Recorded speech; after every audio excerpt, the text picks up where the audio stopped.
Hey everybody, this is John from the Real Man Romcom Review, and most of you probably didn't know that I am a Swiftie. Yep, I can hear the calls for the revocation of my man card, but I refuse to give it up just because I love me some T-Swizzle.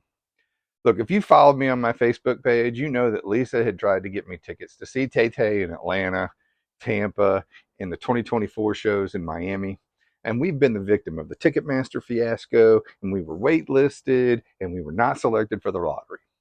So I was totally jacked when Taylor announced that the Eras Tour movie was coming to a theater near me. Now, Lisa secured us tickets for Friday, October 13th, which was supposed to be opening night. More about that later. And for Saturday night. Okay, look, truth be told, we tried to change from Friday to Saturday only to discover that tickets were non-refundable. Win-win for me. Now, Lisa wanted to ensure that I got the full Eras experience, so I got me an Eras t-shirt, and we ordered a couple of bead sets for me to make the friendship bracelets. I mean, I spent hours creating about 50 friendship bracelets for the two shows. Now, one of Lisa's real estate contacts reached out to us and asked if I'd be willing to make some for their young daughter, and she would pay me for them. Well, hey, look, I'm no Lorax, so I made that sweet girl about a dozen bracelets. We even sent each other videos of us singing the bridge to Cruel Summer, her favorite song. So on Wednesday, the 11th of October, good old T-Swizzle announces that early showings will occur on Thursday. Now, this sent the Taylorverse into a literal tizzy, but it wasn't so much because they bought tickets for the first show on Friday, and it wasn't because they were afraid that spoilers from the movie would be released, ruining special surprises that might have been added. It was because people were worried that they were not going to get their collector popcorn bucket, their popcorn tin, or their fountain drink cup.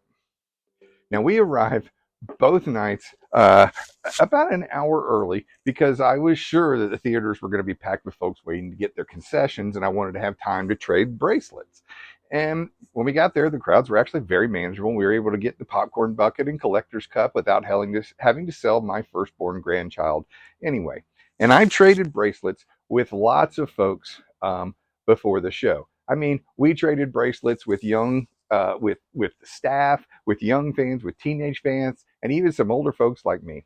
And I got lots of compliments on my bracelet designs, which made me really happy. Now, popular ones were Lover, 1989, Paper Rings, and Fearless bracelets, which I made for both show and were gobbled up by my fellow Swifties. So the movie is a composite of several nights of her six sold out shows at SoFi Stadium in Los Angeles, California. Now, the movie runs about 2 hours and 45 minutes, so just over 3 hours for previews, and it contains 38 of her 43 song set list and 2 of her special songs, which she does each night as part of her acoustical set. Now, Lisa and I attended the regular digital version of the show, and it was utterly amazing visually. They used top-of-the-line cameras for every shot, which was crystal clear with outstanding audio. And what was amazing to me was how when they showed the wide shots, you didn't see cameramen in black pants and t-shirts running around on the stage interfering with the show. So Taylor starts with the Lover Era, my personal favorite album, which she released just prior to the pandemic breaking out.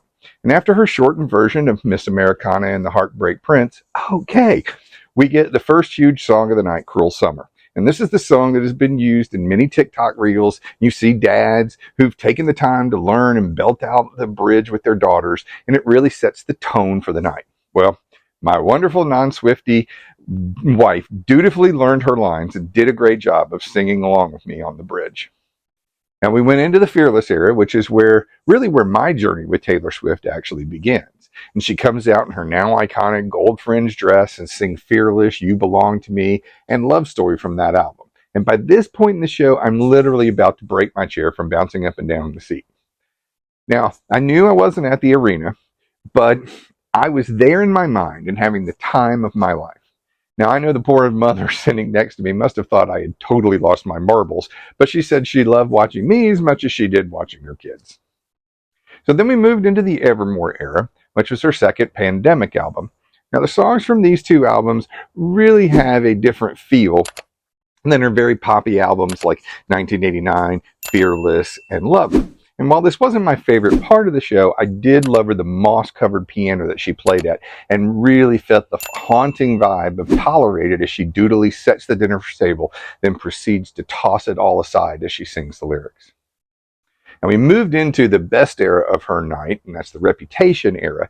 And her single-legged black bodysuit with the red snakes on it was major league hot. And she had the bad girl vibe of that album on in full force.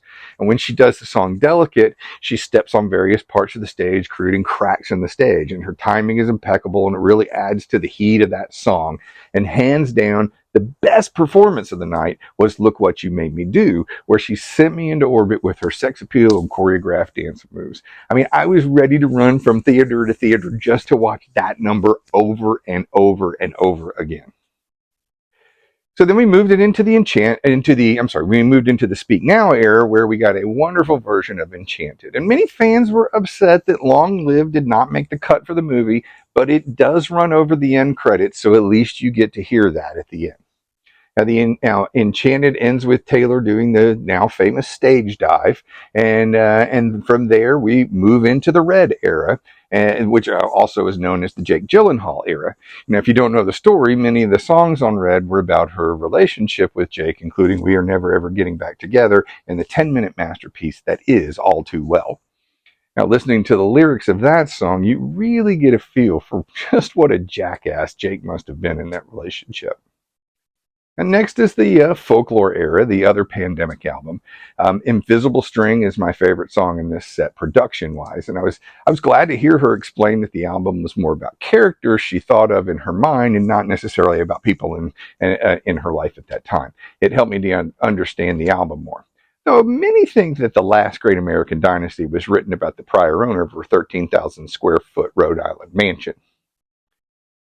We then move into the 1989 era, which is the album that put Taylor Swift into another atmosphere of popularity.